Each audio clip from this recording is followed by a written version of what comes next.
We have got a new baby on the farm. We've got pigs almost ready to go to auction. We've got new things happening, new ideas on the farm as well. I've got food coming in from the garden that needs to be, preserved and put away. And believe it or not, our next homeschool year is right around the corner, so I actually do need to start thinking about all those things, and that's what we're going to talk about today. Last week, we started a few projects that we did not get to finish. I harvested my onions. I set them out to start curing so that I could braid them, and they're ready to braid. So we're gonna braid them today. We also started a couple batches of fermented coleslaw. So that's been fermenting for a little under a week. We'll take a peek at that. It's not quite ready, but we'll look at it. We froze dried. Ooh, now I have anxiety because I don't know if I'm saying this right.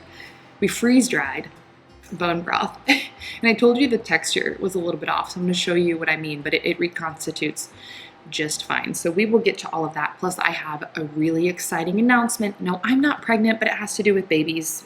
Let's just get to it. My favorite cow, Fancy, had her baby last night. I'm so excited.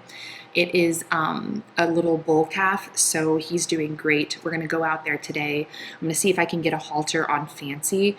So far, she's been so great with her little calf, so motherly. She took right to him, and he is just as sweet as can be. He's so pretty. I can't wait to show you guys. What else do we have going on today? Right now, I'm just finishing up my lunch. I had some more beef liver. I'm just eating a lot of beef liver because I'm in that time of where I'm like still nursing a baby, but my fertility has returned and just want to stay nourished. So I had beef liver, onions, and this is actually a massive cucumber from the garden that I sauteed. I'm trying to get out there and pick my pickling cucumbers every day.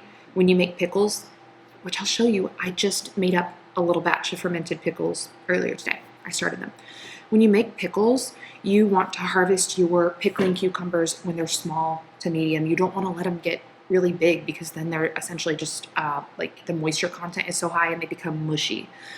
So anyway, when I miss a cucumber and it gets massive and gigantic, then I'll just saute it or cut it up and eat it. I don't turn those giant cucumbers into pickles. So let's see what else. We're gonna actually talk to my husband today for a little bit. He is working on some fence row that I'll show you that's really, really pretty.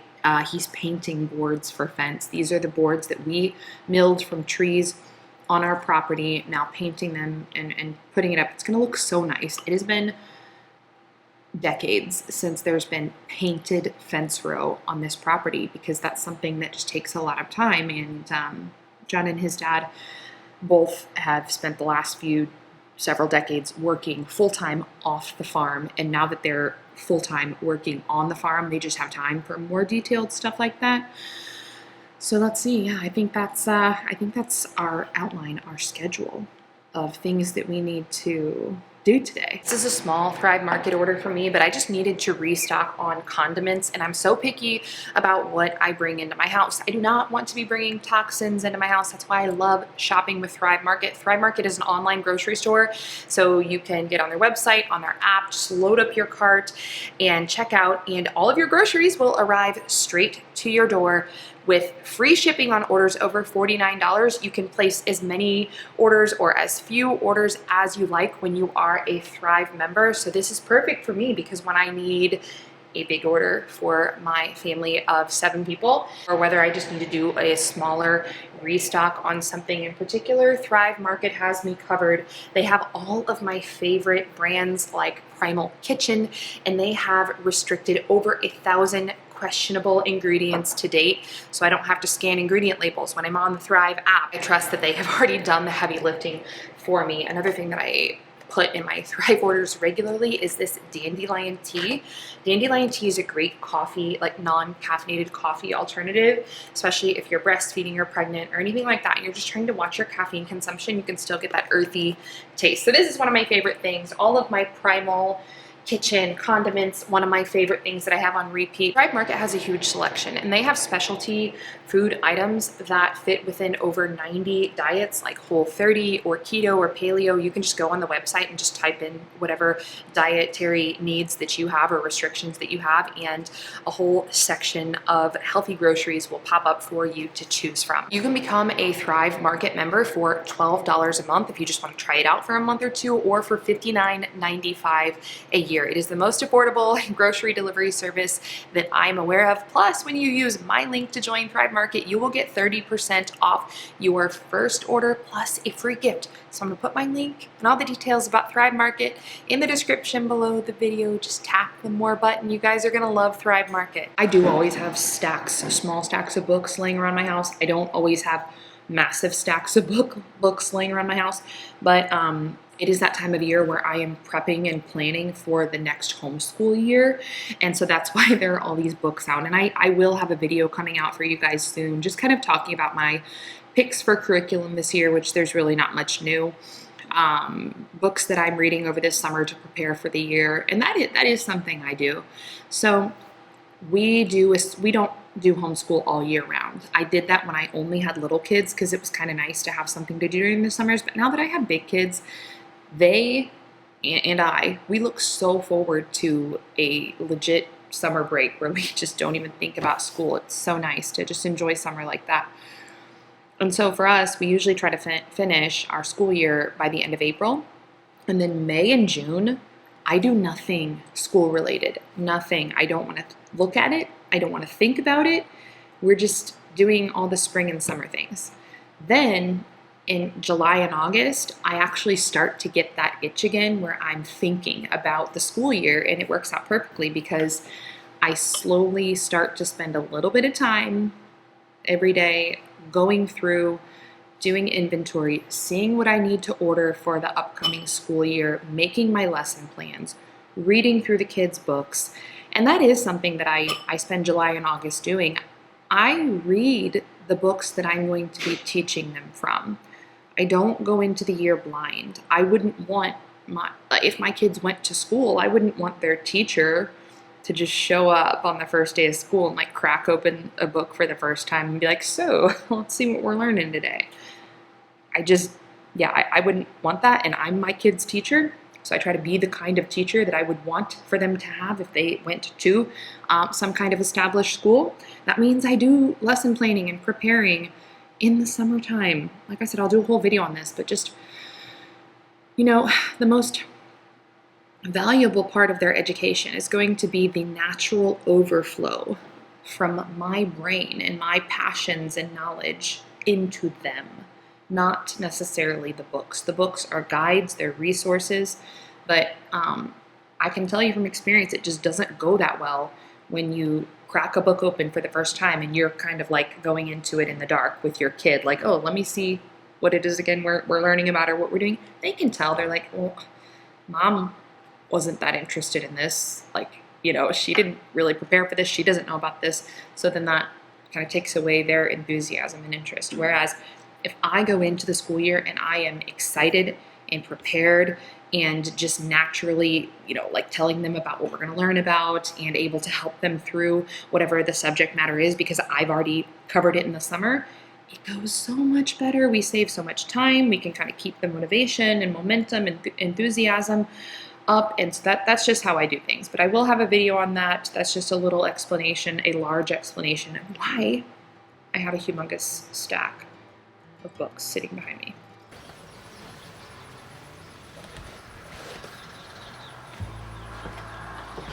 You can see the freshly painted fence row that is in progress. Looks beautiful. All of these boards and posts come from, trees here on the farm. So that's pretty neat to have seen the whole process of them getting milled. Hi, Buster. You want to do it? You want to get them piggies? These are my older kids' fair pigs. They each tag 2 pigs in the spring, and then when the fair comes around in August, they choose one of them to bring to the auction, to the show and the auction, I should say. And the money that they get from selling their pigs at the fair, they will have to reimburse us for the feed, for the cost of purchasing the pigs, and then they get to keep the rest. And so we help them out with that, what to do with the rest of that money. But it's good for them to do that every year. And you know what? Over the year, they can start when they're 8 years old. So that adds up over the years. You know, if you 1,000, 2,000, however many, however much they make in a given year. If they save that, then by the time they're 16, they have a nice little chunk of change. Then come back on the top and start moving everything around up here. You got a big crack like this. See that big crack? Let a bunch go down. See that? Can you paint? Can you paint on them blocks? Why were you awake until 2 a.m.? Well, one of our cows had a calf at 10:30 at night, so I checked on it a couple times. And then in the meantime, I was watching regenerative, videos about regenerative farming practices and blah blah. So, what kind of animals were you be watching about? I guess I was watching sheep, chickens, cows mostly, yeah.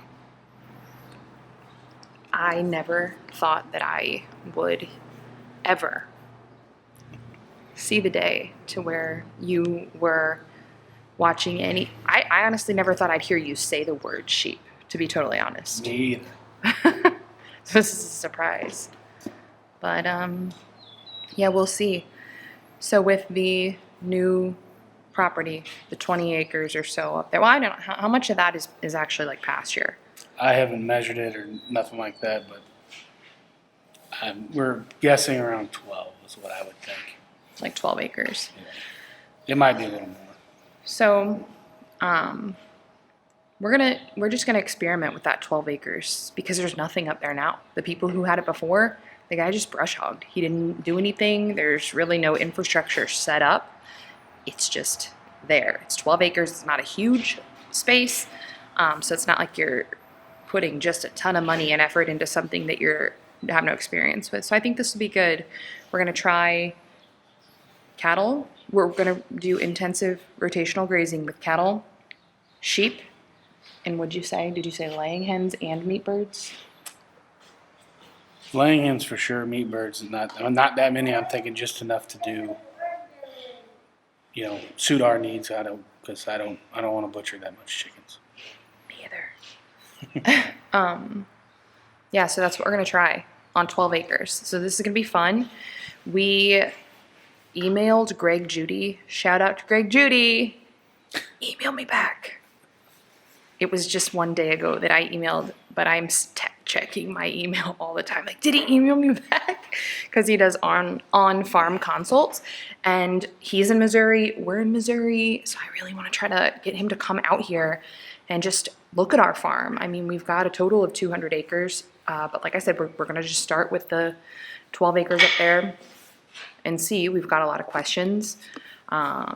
I think we'll learn a lot just by experience, but I'm excited. I just never thought I'd see the day, so. Me neither. We'll see. I think we're gonna do hair sheep though, so it's not like we're not gonna be shearing. We're not gonna be doing wool. We're not gonna be doing dairy sheep. Not to say that that's not something that, like, okay, I would like to milk a sheep. That is a life goal of mine. So maybe one day down the road, I could get myself like one dairy sheep. That way I can say I have milked goats, cows, and sheep. I don't like milking goats. They're naughty. They jump, they kick. I'm not saying there's not a nice goat out there. Maybe you know a nice goat, and I'm not trying to insult your nice goat, but anyway, I like cows, so maybe one day I'd like to try to milk a sheep. But for now, we're just gonna do hair sheep, so they'd just be raised for meat. I'm not sure exactly what it's gonna look like yet, but that is to come. So I'm telling you guys all this because I'm going to be filming this process, I don't wanna call it raw land, but I mean, basically there's no fencing, like no border fence or anything. We cut hay off it this spring, or I should say early summer. And yeah, we'll see what. Yeah. See how this goes. So for anyone out there who maybe you have 5 acres, maybe 10 acres, 15 acres, and it's just a field, maybe you brush hog it, whatever. You know, we're gonna try this, but you could turn that into something. You could turn that into a piece of land that you could make turn a pretty good profit on. I mean, you know, I'm saying that based off of watching other people do it. It's not like we haven't, like, he's, you know, raised cattle and pigs and stuff before. We just have not done this regenerative style practices, whatever you want to call it. Yeah, with like the intensive rotational grazing. So it's a new method for us, but I really think this is the future. You know, people are kind of wanting to get away from like heavily grain-fed, you know, animals like cows and sheep that covered in paint that really thrive as herbivores. Don't let him dip. People are wanting to get away from relying on grain to feed them, and rotational grazing is the answer to that. So we're gonna try it out and take you guys along for the journey. So there's Charlotte.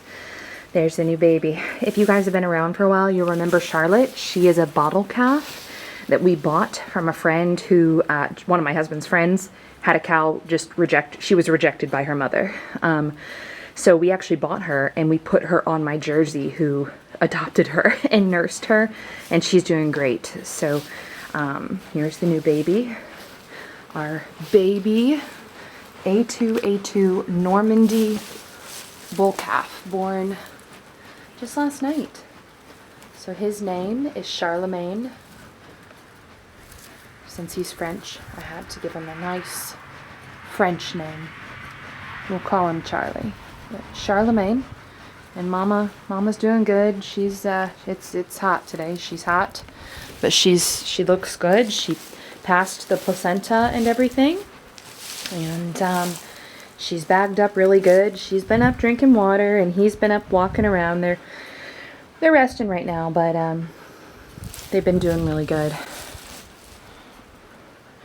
And you can see that she is bagged up really nicely. Her teats look great. She is a first-time mama, so she's a first-time heifer. She's never been hand-milked. This will be the first time that she gets milked. So we'll see how she does. Now, I'm not going to milk her today. I'm going to try to. I have a halter that I'm going to try to get on her, but I don't want to upset her. So if she gets mad at me when I try to put this halter on, I'll just wait until tomorrow or the next day or something. And then I'll give her a couple days, and then we'll get her out. We'll get her in the head gate, and we will start milking this girl. I have been very interested in organic, you know, regenerative, whatever you want to call it, that style of farming and land management and livestock management for many years now. I love Joel Salatin. I love all the homesteading, you know, regenerative farming content on YouTube, but it's just something that I knew we were not in a position to implement until now, I guess, because now, you know, I would say in the last few years, I actually moved on to other hobbies. My kids are getting older, and I've just taken an interest in, you know, studying other things more related to their homeschooling and homemaking and stuff like that. So it's funny now that I'm kind of, you know, have gotten out of thinking about that stuff all the time. My husband is getting into thinking about all of that, and he watches videos all the time. He's looking into things all the time and telling me things, like teaching me things that I didn't know. And so it's kind of coming full circle. You know, I thought for a while, like, why did I get so into all this for so many years if it was never going to turn into anything? But now I see that it was never supposed to be my thing. I guess it was supposed to be his thing. This is my bone broth, my freeze-dried bone broth. So you can see, I don't even know what to call this consistency. Is it like flaky? It's not powdery. I guess I could maybe put it in my Vitamix and blend it up and you know, make it into a powder, but it is totally dry, so it's going to store just fine at room temperature. There you go. Now you can get a better look at it. So not powder, but still a great way to make bone broth shelf stable, especially if you're not into pressure canning. I actually like canning. I think it's therapeutic and calming, but it is a process, and you can't go too far when you have a canner on the stove. So especially in the summer months, it can be really hard when you have a lot going on outside to get all of your canning done, even though you really need to be preserving a lot of things in the summer. And that's why I really like my freeze dryer. You know, time will tell if I end up using that more than canning. So far, I've done a little bit of both. But as far as bone broth, yeah, I'll call this a success. I'll definitely be freeze drying more bone broth in the future. These are the fermented pickles that I just started earlier today. So I picked these out of the garden yesterday. And technically, you really want to ferment fresh vegetables as soon as possible. I mean, it's fine if you pick them and put them in your fridge and get to fermenting them later. Like, that's fine.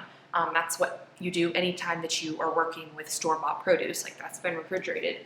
But, you know, if you have the luxury of having a garden and having fresh produce, the less time in between harvesting it and either cooking with it, eating it, or preserving it, the better. So anyway, that's fine. I picked these yesterday, fermented them this morning. I don't have an exact recipe yet. I'm working on it. I have my classic, like, bread and butter pickle recipe, but that is not, it's not a fermented recipe. It's the recipe that I have used when I can pickles. So we'll see. The flavor should turn out the same when it's fermented, maybe a little more sour. We shall see. I just want to make sure. I like some sweetness to my pickles, so I want to make sure that this recipe is not too sour before I go and post it on the blog. So in a couple weeks, these will be ready. I will eat them, and we will have our verdict if I can put this on the blog or if I need to adjust my recipe. My half-gallon and gallon jars of coleslaw are looking really good. This one is maybe 5 to 7 days. It's about a week old, so it has about another week before I'm going to start tasting it and seeing if it's ready to my likeness. And then I'll seal it up and put it in the fridge until we eat it all. This gallon jar of coleslaw, by the way, this fermented coleslaw, the recipe is on my blog. You just go to Hopewell Heights blog and type in coleslaw. This one's only about 3 days old, but you can see that both of them have a very vibrant, bright pinkish purple color that comes from the purple cabbage. This one, I had a bunch of leeks from my last Azure Standard order that I wanted to use, so I added leeks to this jar. I believe the recipe on the blog does not mention leeks, but you know, you really can just like take a base fermentation recipe as long as you have your salt ratio correct, and you can add different things to that. So we'll see how this turns out with the leeks, but you can see lots of bubbly activity going on here. This jar, since I don't have a fermentation lid on it and air cannot escape when the lid is, I mean, I leave the lid on loosely, but I just go ahead and remove the lid like every day to let some air and bubbles out. Let's see if we can see some bubbles here. Lots of bubbles, lots of activity going on there. And then this one has the fermentation lid on it with a hole there that air can escape, so I don't need to do anything. I just let it sit and let time do its work. I still have some onions out in the garden that I've yet to harvest, but these blush onions from Dixondale Farms that I grew turned out so well. They do so well every year. I've grown them for maybe three years now, and they have been curing for maybe 5 days, so they're just that right point for braiding them. You don't have to braid onions. You can just cut the tops off and store them in crates. I really like braiding them and hanging them. It keeps them off the ground. It allows for circulation when they're braided and they're hung in a dry, cool place, and it just looks really pretty, and it just makes me feel, it just gives aura. I just like it. It's fun. So these are perfect for braiding because the stems are still just a little bit green, so you know they're not so crispy and dry that they're going to break when I get everything braided so you can see how pretty these turned out. This was the last project that I worked on this day, but we got through all of our updates. I showed you the projects we had started on last week. We chatted about homeschool, talked about the farm. I showed you the new baby and the pigs, and that's a wrap. I will see you all next week.